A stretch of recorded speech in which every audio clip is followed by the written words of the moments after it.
I think it's a trap for Zohran. You might get the people's support. You might get them to vote for radical change. But then people go home. And you're elected as mayor and you're stuck in a room with people who don't want you. And I'm seeing these super racists that are like, this guy's a extremist, Islamist, socialist, mixing a bunch of different ideologies together. Do you think they're gonna make it easy for you? You're one guy in an ocean that's going in one direction. Great, you have the support of the people. That support is gonna evaporate like that when you're not able to get anything done in the city. He's gonna take the fall. Assalamu alaikum wa rahmatullahi wa barakatuh. We are back. Wa alaikum assalam, bro. How's it going? Oh, it's going well. It's going well. Good news coming out of New York. Good news. Zohran Mamdani. Mr. Zohran Mamdani. You can't forget his Ugandan heritage. Oh, you from where? He was born and raised in Uganda. No way. You didn't know that? No, I didn't know that. Yeah. He's an Indian, and lots of Indians are in Africa, right? Especially in South Africa. And I know Uganda's not South Africa, but Uganda, lots of these countries had lots of Indian merchants, and they came as labor. The British brought them as labor. Okay. So he was born and raised there. His dad's a big dude. His dad's like this big professor guy, sociology. Okay. Mahmoud Mamdani. No way. Yeah. So, but I guess people are in a celebratory mood because the guy like won in a big upset. I'm just happy because like at least the A Muslim one. Yeah, that's what I'm saying. Andrew Cuomo used to be the governor of New York. Yeah. He's a big political figure. He had to step down because he had like he got Me Too'd. Like, Okay. The women said he yeah. was actually abusing them. He Mm. was a harasser, allegedly. So he was forced to step down. And he thought, I'm going to re-enter the political scene by becoming mayor. A more humble position. But he was smashed out by Zohran Mamdani. This young 32-year-old, I think. 32 or 33. Young guy. I mean, I don't know if you saw the ads. The guy ran like a pretty slick social media campaign. Yeah, I saw a little bit. of what's going. No, the guy is like, let's call him artistically savvy. And he's for the young. Like, I mean, a lot of the young crowd kind of like the young and even I would say the immigrant. He was very good at appealing to different immigrant populations. He even made like videos in like Urdu or Hindi for like the Indians, and so he really drove out the vote. So he has a brown background. Like, yeah, he's Indian. He's Indian, Shia Muslim. Interesting, because I did hear also that he is Shia. Yeah. So I don't know why I put like when I heard Shia, I thought he was Persian. I thought he was from Iran. So I was like, like, is there? And Zohran kind of sounds like that. Yeah. But yeah, I think he is Indian. Okay. Maybe he has some roots somewhere else. Allahu alam. But what's your take on it? Because you seemed very celebratory. Bro, I mean, like, you saw that interview, or I guess I don't know what it was. The debate. It was during the debate. They ask everybody, "What's your first foreign visit?" Yeah, we'll put maybe a small clip in there, but it was so funny. Like, it's become very like ridiculous. Like, it's so obviously ridiculous. It looked like a skit, to be honest. That's what I'm saying. So many people made memes afterwards, but I'm glad that he stood out. He stood out of everyone, and it just showed how like everyone is like enslaved. Yeah. Like, literally, it just, He did kind of have to affirm that Israel has the right to exist. There are some things. And I understand the political landscape. Somebody on that stage could not have gone as far as he wanted to go. Yeah. But this is, I think we're going to get into the discussion. Yeah. This is the perils of like party politics and, trying to affect change through that ballot box. It's like, at the end of the day, you're going to be forced to compromise on some of your positions. And even though like from the outside, like he made a brave stance there. Yeah. By saying like, no, I'm not going to visit Israel. No, Israel, I don't believe in it as a Jewish state. And everybody piled on him. Yeah. But no, the thing that stuck out to me was that he was like, I'm going to look after the people in New York. Yeah. Like, I'm focused on the people in New York. And that should be so uncontroversial. Obvious, it's like, why do our leaders have to go visit Israel? Yeah. Yeah. It's wild. But from this, like, I realized there's been a big shift in public opinion, which honestly, alhamdulillah, is really good for us. It's good news, it's great news, especially after 9/11 when, Muslims were very uncomfortable to even make these kind of jokes. Like, right now, they're making a lot of jokes about, like, even the Muslims themselves, like, they're like, after Mamdani becomes mayor, like, there was like a Spider-Man praying at the masjid or something. Yeah, I guess like people are satirizing this idea that Zohran Mamdani is going to Islamize New York City. Yeah, which is I know where you're coming from. Like, you're saying that like this city where's 9/11 happened, right? Yeah. Like that people at least feel comfortable enough that a Muslim is in charge. It shows a good sign from like an Islamophobia perspective. On the other hand, it did bring out a lot of Islamophobia. Yeah, Like there's the we saw all now the barking yeah. and the reaction, and people who have problems with Zohran Mamdani's economic policies and his vision, his like kind of leftist vision, it's easier to attack the fact that he's Muslim, Yeah, yeah, right? yeah. So like this Muslim, they attacked Barack Obama. They say Barack Hussein Obama. Now he wasn't even a Muslim. Imagine Zohran Kwame He committed Mamdani. so much crimes as well against, like, I mean, Oh yeah, in yeah, his bro. time. Like there was nothing about his regime that was even superficially Muslim. Yeah, yeah. But Zohran Mamdani wears his like shalwar The kameez, kameez, yeah, yeah, those something ones. like that. Two Arabs talking about Yeah. this and they don't know. There's some like Ignorance. Pakistanis in the. Is that right? Is that what it is? Yeah, shalwar kameez. Okay, we have Yeah. some behind the Mashallah. scenes Pakistanis. Mashallah. Thank you. But what do you? Okay, so let's say it's a good thing from like okay, it showed that Islamophobia is receding, maybe. Yeah, I would say But here's that's here's the other side of it. It's like maybe this sort of thing can also aggravate Islamophobia. When people start to like you give them ammunition that a narrative can form that Muslims are taking positions of power. yeah, but they've been doing that. There's always the that minority of like extra racist people Yeah. that are gonna always bark. It happened when we saw that.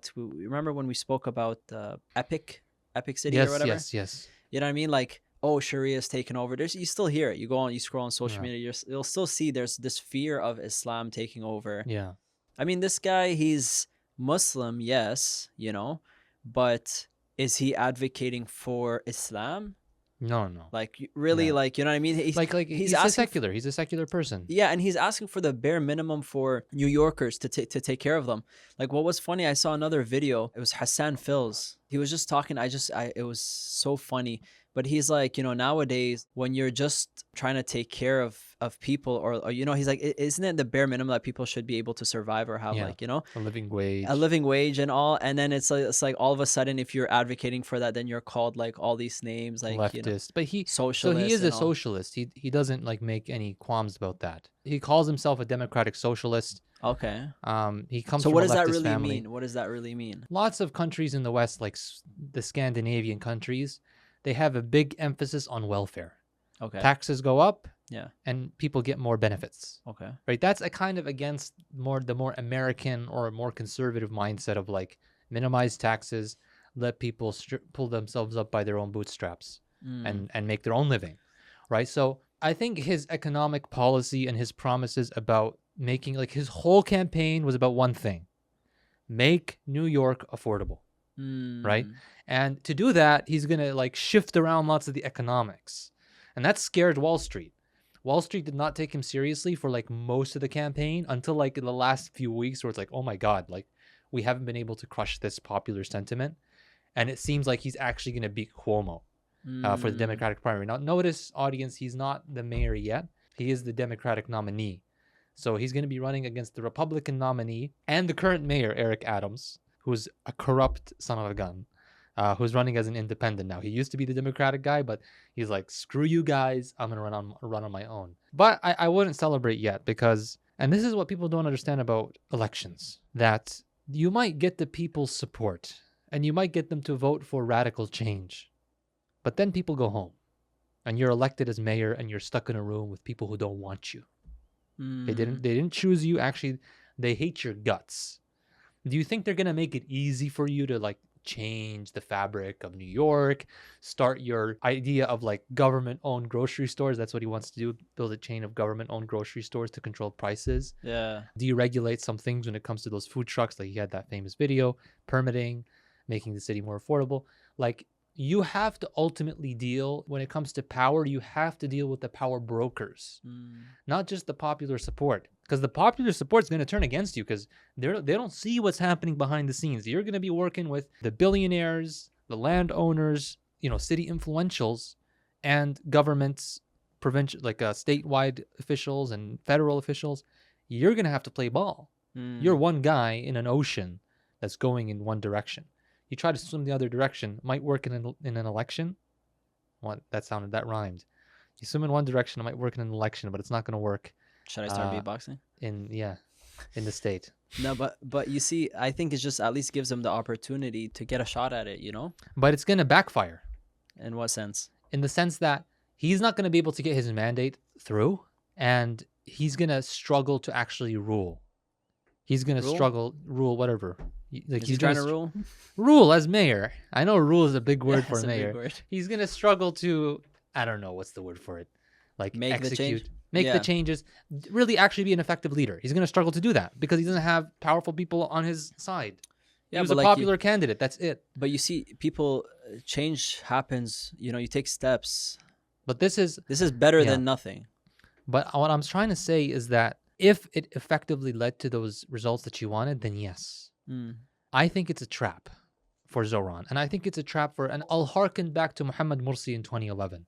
Right? This is now, That's a big yeah, job. because it's the same story. Popular candidate Mm-hmm. who has no friends among the elites. Okay. Who are your friends? Like at the end of the day, when you get elected, you have to lean on influential people Yeah. who are aligned with you, who are on your team. Yeah. Yeah. Great, you have the support of the people. That support is going to evaporate like that when you're not able to get anything done in the city.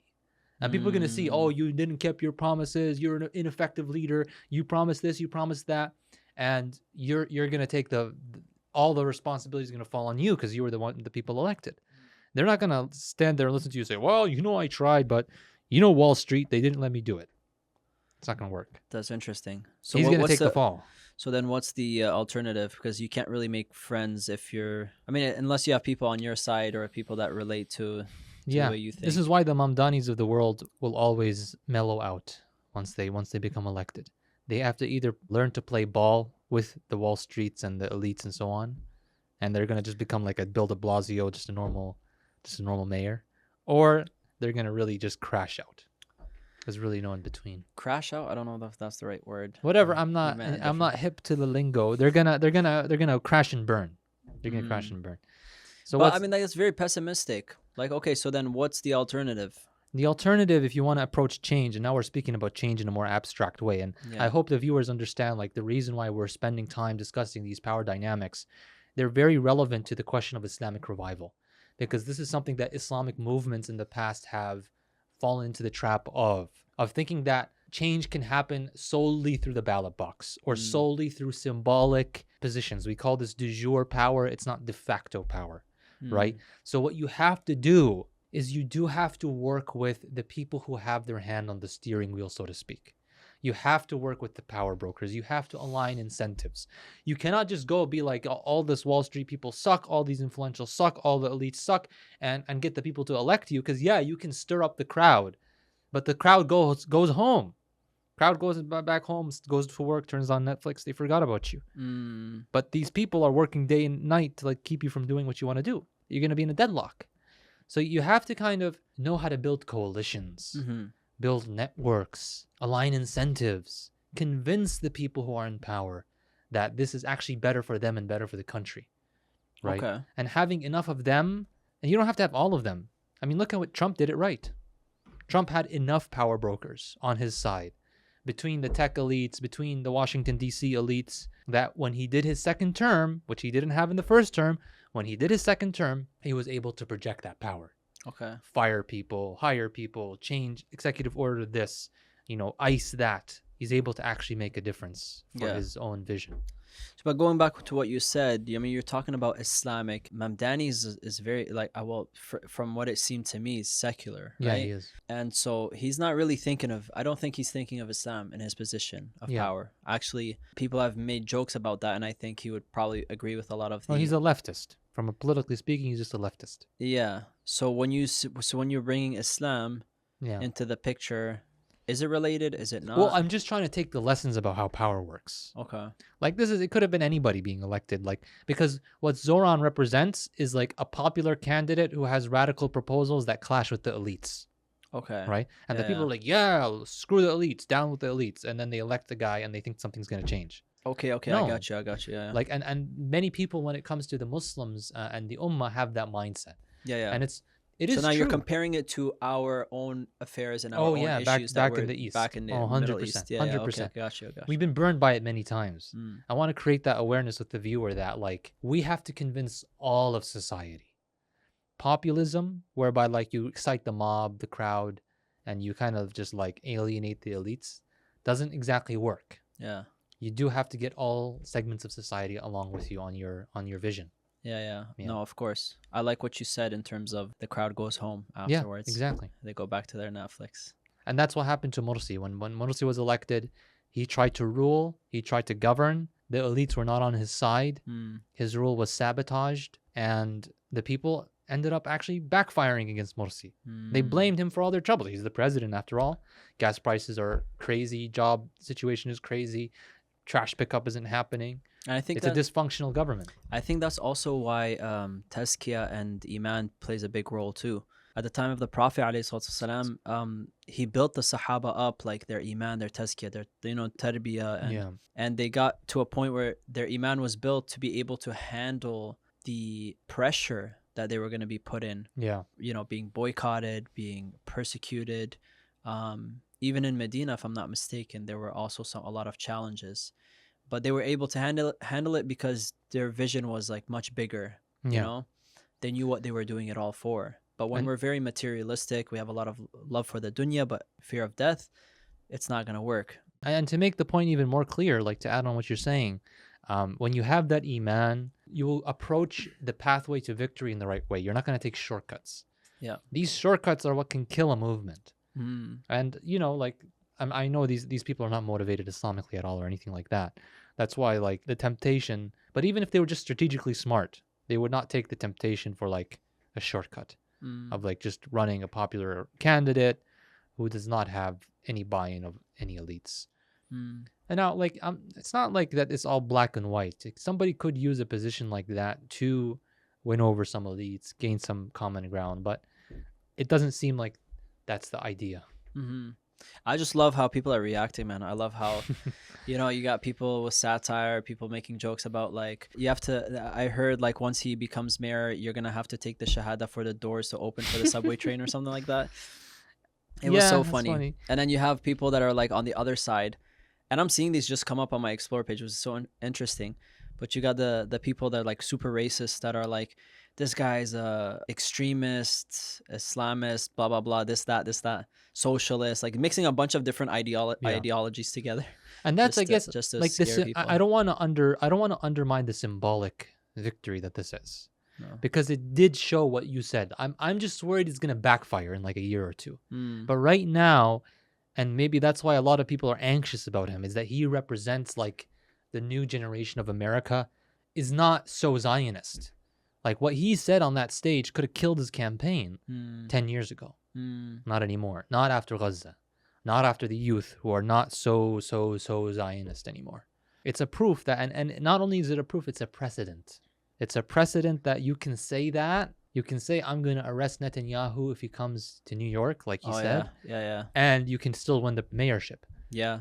So it might embolden Democratic or just like candidates across the country who run for political office, and it might start to shift public opinion. It might start to shift political norms that have been sacred in America for so long. Yes. That's the biggest one. Yeah. Alhamdulillah. I mean, and he criticized also Modi for his the Gujarat uprisings or I think the the massacre in 2002. Yeah, alhamdulillah, it's good. I mean, I feel like it just shows, the real sentiment of the people. Yeah. And this coming out of New York is big. It is big. It is because New York is a big, city from that. But the other side of it, like we kind of touched on earlier, it has revealed some anxieties that like the right wing have. Yeah. And the older generation might start to feel like that racial feeling that, oh shoot, like our country's slipping away, even though they just had a black president, mayor.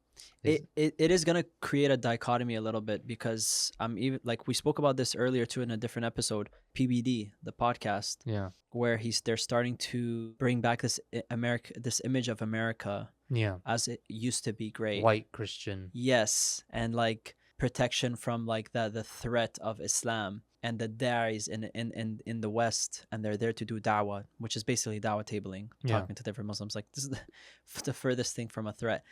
But I can definitely see two sides here, and I can see that also encouraging that kind of sentiment to grow. So you made a really good point. Like I think a good corollary is London Mayor Sadiq Khan. You know him? No. So Sadiq Khan has been mayor. I don't know if he's still mayor. I have to check now. But he's been mayor for like 10 years plus. Okay. In London. And he's been a favorite punching bag of the alt-right. Like, oh my God, London. It's supposed to be a white city, has a Muslim mayor. Even though the guy is like out there in the pride marches and he's as liberal as it gets. Yeah, yeah, Right. yeah. So again, you have this kind of like discrepancy whereby like the right wing people get so upset or so anxious that a Muslim is in charge. At the same time, his Islamic faith, quote unquote, is not represented at all in his governance. Right. He's just as it's a clothing. It's a Mm. skin color. Mm. It's it's a cultural identity. Culture. Yeah, yeah. It's not a political inclination as it should be. As it should be in the sense that us Muslims should have that political inclination, but we don't say like we should not run in Western countries. Maybe this is an olive branch to the alt-right. We should not be in charge of the West in a way that kind of Contradicts their system, or yeah, we should not try to like Islamize the West. Even though I'm saying basically Muslims have to hold on to their political identity and their political inclination. Therefore, we shouldn't be in these positions of power. We but should have I, lobbies that protect our interests, that protect our rights. But we shouldn't have like, what sense does it make for a Muslim to be mayor? that also you're also looking after the interests of the Muslims through that position. Yeah, No? but like Muslims are a minority. Like we need a minority representation. We don't need to have mayor of the whole city. Yeah, but if you don't get into positions of politics, then just a simple lobby won't do much change. Yeah, but Won't like have much at the end of the impact. day, how many elected members of Congress are Jewish? Very few. Bro, they're like basically I pledge allegiance, and Exactly, but my point they're is like the reason why there's a strong pro-Israel lobby. Yeah, but not Even just that. white senators, even white people, like they feel like they have to serve the interests of that Yes. community. But that's not Yes. because they're necessarily that community makes up a large portion of elected officials. No, but It is not- they've merged it with their Christian faith. So they're Yeah. like, yo, it's a part of your Christian faith No, but that's- to pledge allegiance to Israel. Like, didn't you see that? One guy that tweeted, he's like, there's a reason why I didn't wash my hand after touching Oh, yeah. Bibi's head or something. For not shaking What was Bibi's it? hand. I shook Shaking- Bibi's I hand. don't know I, what it was. I didn't wash my hands until I patted my children's head or something. That's like that. what it was. I was like, what? But Like, that's just like bending the knee because they know that that's where the money comes from. That's where the political support comes from. That's but where a the lot of them political believe network it. They're comes- like, They're- oh, it says in our Bible that we have to, I don't know how much of that is for show. How much of these people really care about the Bible? It's about the money. It's about the connections. It's about staying in power. You I'm make a good point. I'm not totally like underscoring that the potential that there's an actual religious belief some of these guys have. Yeah, I mean, it's But not I real. think when you look at broadly the system is it's mostly about the political connection, the lobbying, the money, and we don't have that as Muslims. We need to have that in the scope whereby like we protect our rights as the Constitution says, like freedom of religion. Yeah, Make sure that doesn't get infringed upon, because unfortunately it does get infringed upon all the time, yeah, especially what we see in European countries. That could happen here. yeah. Like they can't ban halal only because they would ban kosher. We're being protected by the Jewish lobby in specific places. You know what I'm saying? So you have that funny kind of interplay. Yeah, I mean, that makes sense. That makes sense. Did you see what happened to that baby in the Russian airport? Yeah, I think bro. that's a good example of like the hatred there is against the Muslim minorities in the West that some people have. This wasn't necessarily the West, but non-Muslim countries. This was in Russia, right? Yeah, I know everybody says this about their own minority, but like I think the Muslim minority is that minority where like it's okay to hate. We have a big problem, even in Canada. But before I get to Canada, like this was like disgusting, man. Yeah. Like it's hard to watch. And like we've been watching what's been happening in Gaza for a long time. You'd think we'd be desensitized by now, but that was hard to watch. Like just like a fragile child. Yeah. How can someone do that? Like what drives a man? They're severe dehumanization. It's not just yeah, I guess. I mean, when you have politicians, like I remember we were reading a post by an Israeli politician who said every baby in Gaza is an enemy. When you have, statements like this coming from their own, yeah. that's what it is. So, and these guys are cowards. Yeah. I'm just gonna be real. Like everyone knows this already. These guys are cowards. Like you know exactly who I'm talking about. Like these Zionists, the way they fight, the way they take advantage of the vulnerable, they always pick on the weak and the vulnerable. Yeah. Because straight up they're cowards. Yeah. Why would you go for the child? Why not go for his dad? Oh my goodness, man. but it just highlights how they're weak. The child isn't dead, right? He's in a coma. He's in a coma. I haven't heard anything Yeah. recently about any updates, but there's an ayah in the Quran about them as well. So the ayah is in Surah Al-Hashr, ayah 14. Even united, they would not dare fight against you except from within fortified strongholds or from behind walls. That shows that that's really representative of like how Israel's been fighting the war. Oh yeah, this whole Their time. massacre really not really a war. Yeah, and now they're the forced famine. Yeah. I don't know what we can say at this point. Like it's so ridiculous that we're still talking about, like, things are blatant at this point. Like they're Yeah. blatantly doing things, and we can see the war crimes. We can see it's all there. It's in the media. The I think, journalists that they yeah. killed. I think Muslims are still stuck in the 90s in the sense that like we believe in an international rules-based order whereby the big daddy of the international community is going to see that this is so inhumane and they're going to step in. Like take for example Bosnia, right? Like there was this idea that America like was going to intervene, and America came and bombed the Serbs, and you know, if we see inhumanity, if there's inhumanity, then like the West is going to step up. I think we still think that. I think we still think that it's not gonna, the West would never like get to Holocaust mode with Muslims, right? But we need to question that. We really need to question that because the political spectrum has been extremifying in the past 10 years. What's been happening in Israel, they're going unencumbered almost with the Palestinians. We're seeing lots of anti-Muslim sentiment in the West. I mean, the Mamdani thing, I think it exposed some of it, and I think it's a good thing from one perspective, it's a bad thing from another perspective. I can't really measure which side of the balance, you know, Yeah. which side of the scale balances out, to be honest. Yeah. But at the end of the day, like Muslims have to take their own interests as their own responsibility. You know, not even No. their own interests. Their own safety, their own security, their own. Not even that. We should own the role of being the heroes of Yeah. the world. Like May Allah that's bless you. No, that's a way our better way of purpose. saying it. No, that's a better way of saying it. Yeah. Like we're not just here to lobby for ourselves. We're here to like represent, to be the standard, the barometer. Like these are the people who stand up for the justice and for the haqq. And we spoke about that last week. Like our disappointment over the fact that a lot of the pro-Palestine stuff is now being better represented by some European activists. Yeah. Yeah, but it's like I think lots of it comes back down to the wrong concepts that Muslims have about their own Islam. Really, secularism is the cause of all our woes. Our secularization of our own Islam. Bro, it's the biggest disease in the ummah. Yeah. It's actually the biggest disease. And where are we going for solutions? Like we're actually, you just said it. The fact that we're still waiting on the West to wake up, Yeah. or we're trying to take these positions in politics to somehow, like at some point, have some change that will lead to bigger change and changing policies. And I think we're overworking ourselves, and it's having little effect over time. And if any, it's just getting shut down. Yeah. We have to work with the 2 billion. We're a quarter of the world, man. It's really ridiculous that we're a quarter of the world and we get trampled upon like that. Like we have to make that communication loud and clear to the Muslims, because just because we're a quarter of the world doesn't mean that we see each other as brothers and sisters. I think that's the change that needs to happen. And that's why I said it goes back to the secularization of Islam, because if your political identity and your political thinking is not based on Islam, it's based on something else, your Egyptianness or your Arabness, that's where the problem starts to come. That's where like the disunity starts to happen. That's where we're not able to galvanize and coordinate on our own interests.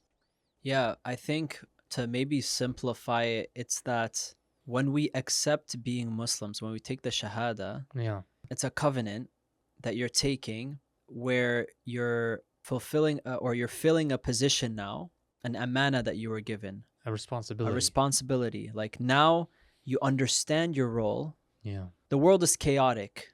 There's only one hero. It's the one who submits to Allah's will. And Allah subhanahu wa ta'ala gave us the guidance and our role and responsibility. It's to be the caretaker. Inni ja'ilun fil ardi khalifa. I'm placing on this earth a caretaker. Yeah.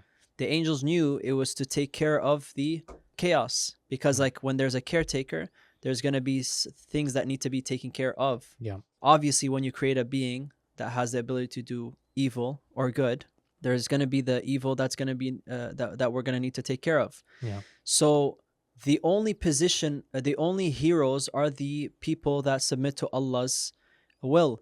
And so when you go back, when you said, to go back to what you said, when you say 2 billion Muslims, a quarter of the planet, we've accepted the role, but we half accept, We didn't we even know half what we're understand. accepting. We don't know what we're accepting. That's what I'm saying. It's like Yeah. you know, like when you do like the terms and conditions when you download a software and you just like click next, Yeah, next, and yeah. you don't Yeah. even know what you're signing. Yeah, You don't know what you're getting accept, yourself you're into. like, yeah. Like when someone like takes student loans, I don't even know what I'm doing. That's what like we're at. Like we're throwing ourselves into a burden that we don't understand. Mm-hmm. If we understood it, like it's not a burden. It's the wrong word to use. It's an empowering duty, responsibility. If you understand it, you would become inspired to be the best kind of human being there is. Yeah. That caretaker role. And I mean, what other kind of life do you want to live? And I think this is something that every Muslim, especially in the West, where we do live in relative comfort and luxury, needs to ask himself, like, what kind of life do you want to die upon? Is it that 9 to 5, get married, have kids, go to vacation? And is this it? Is this it? Is your deen just khalas? It's limited to the prayers and some Quran and some fasting? Or do you want to live an Islamic life which is in resonance with your role as caretaker, your role as being a Muslim hero? The stories of the Quran, bro. Did they stop? Subhanallah, man. No, they keep going. Like the stories are like episodes in a series that never stops. Yeah. Even though prophethood stopped, there's non-prophets in the Quran with the same stories. Yeah. Boy and the King, Ashab al-Qarya, Ashab al-Kahf. Like these kinds of stories, we need to internalize them more. Maybe I think if there's one action item you as a maybe Muslim can take if you're watching this, really read these stories again. If you have read them before, if you haven't, then read them for the first time. Read them like a manifesto. Yeah. This is who you should be trying to be. You honestly, I every time you read the stories, you see this same theme coming back up. It's the same story all the time. Always. It's so interesting. Subhanallah. It's always like they've realized what they were created for. They realize their purpose and they live by that purpose. And it's like a dichotomy. Yeah. Good versus evil. They face off against society. Yeah. They face off against evil. Yeah. Face off against tyrants. They're killed for it. They're persecuted for it. They're slandered for it. They're no longer in their comfy jobs or their comfy lives. This is what wahan is. It's like wahan. The wahan is the opposite of that. Yeah. Right. This is the hadith of the Prophet ﷺ. It's become almost now cliche to repeat that we're so many, but that's when they're gonna feast upon us like people coming to a dinner, because even though we're many, we're like scum. And why we're scum is because we have wahan, which is love of dunya and hatred of death. Yeah. And I hope that like if people can reflect upon the stories, I don't think people are going to change because they watched today's podcast. Maybe you did. Maybe this helped you. But I think if you can just take this as an action item to like really read the stories of the prophets and the salihin in the Quran, the muslihin in the Quran, and tell yourself like this is who I have to be. And who are the people in the world like this today? Yeah, just one thing that I'll say on that is I thought about this, subhanAllah, a thought came to my head the other day. The concept of Islam, because all these stories of superheroes that we hear, Spider-Man, Superman, obviously, they're all fake. They are. It's not real. Yeah. We love them though. Star Wars, Harry Potter. Fantasies of, I can't wait to fly and I dream of flying, inshallah, when I get to Jannah, I can do that. But the real heroes, like the way I see it is this. If I can compare it to like a Spider-Man story, you're living through life. You're on autopilot. You're doing your 9 to 5, struggling to pay your bills. You're seeing homelessness. You're seeing crime. You're seeing the chaos in the world. Life is ups and downs. And then all of a sudden, one day, you just get bit by a spider. Yeah. And your whole life changes from there. You get bit by a spider, and that spider is Islam. Right? I'm comparing it to... It's like that life-changing moment. Every story has that. That's what I'm saying. It's like that hero moment. Yes. So making of a hero. The spider that bit you is Islam. But now you realize, because you've been given the powers, now the whole world is counting on you. What is it? Everyone's in darkness. You've been given the light. Now everyone's counting on you to shine that light everywhere else. Imagine you get bit by the spider and you just keep like chilling. Keep going. May Allah forgive us, man. But a lot of us, that's true. Like I don't think people realize what they have. It's like they got bit, but they never. I don't know how Spider-Man go. Does he go Spider-Man mode or? Yeah, that's what I'm trying to say. Like, in these stories, people don't know how to do that. My point is, in the stories that you read of the Sahaba and the, you know, Yeah. those stories of the past, you'll see that same theme. Yeah. The moment they get bit by the spider, their whole life changes and they live by it. They die by it. Yeah. And the problem is, we might be saying this and people will think, oh yeah, man, like, you know, I'm going to be that Spider-Man and just go solo and change the world solo. You cannot do it alone. Yeah. You can't. Avengers. And the beautiful thing, the Avengers. But the beautiful thing about Islam is not an individual deen. The collective congregation is not an optional thing in Islam. It's an obligation. Everything is done together. Everything. You need to understand that, just like you would, you know, maybe going back to the Avengers, they're not just disorganized, each one doing their own thing. They would never beat what's his name? What's the guy? What's his name? What's his name? Thanos. Thanos, yeah. They would never beat him. This guy. Yeah. They would never beat him if they were disorganized. But they have to organize, they have to plan, strategize, to use all their collective powers in different ways. Yeah. One guy's good with the bow, one guy's good with smashing things, one guy has a hammer. You hit the nail on the head. You know because like, if usually we don't do anything. Yeah. If we do something, it's individual. If we work together on something, usually it's in a limited scope, whereby we're not working in a structured way. Yeah. That has a seriousness. Is there a seriousness towards the goal of civilizational Islamic revival? Which we've said many times on this show, is like, that's the solution. We need to desecularize Islam. We need to have a strong civilization, a united front. You know, do people take that project seriously? Is there milestones? Is there deadlines? Is there KPIs? Do people think about it like we can accomplish it like that? Or is it just, you know, we're gonna do some khair, we're gonna throw it into the pool, and hopefully Khilafah will manifest out of that, or hopefully Islamic civilization will flourish from. It's like a gap. It's like a gap. It's like, just do this, and then this it big gap Allah will just fill. Yeah, it shows a lack of seriousness towards our duty. And I think if we can do those two things, maybe as kind of, I know today we kind of got more into like what you might call the Islamic mindset towards the issues. But if we can do these two things, engrave in ourselves a seriousness towards our duty, and inspire ourselves with the hero's journey, which is found in the Quran and Sunnah and the Seerah and the stories of the prophets. I think that's a great takeaway from anybody. I know we're not getting too many viewers yet, but inshallah, even for the few viewers who see this, Alhamdulillah, we'll hopefully they take that as a good reminder. Alhamdulillah, alhamdulillah. Well, we hope you enjoyed today's episode. Don't forget to tune in, like, comment, subscribe, share it, and share it with your friends. If you guys have any suggestions, we'll be in the comments, inshallah, and we'll see you at the next episode. All right. Assalamu alaikum. Wa alaikum assalam wa rahmatullahi wa barakatuh.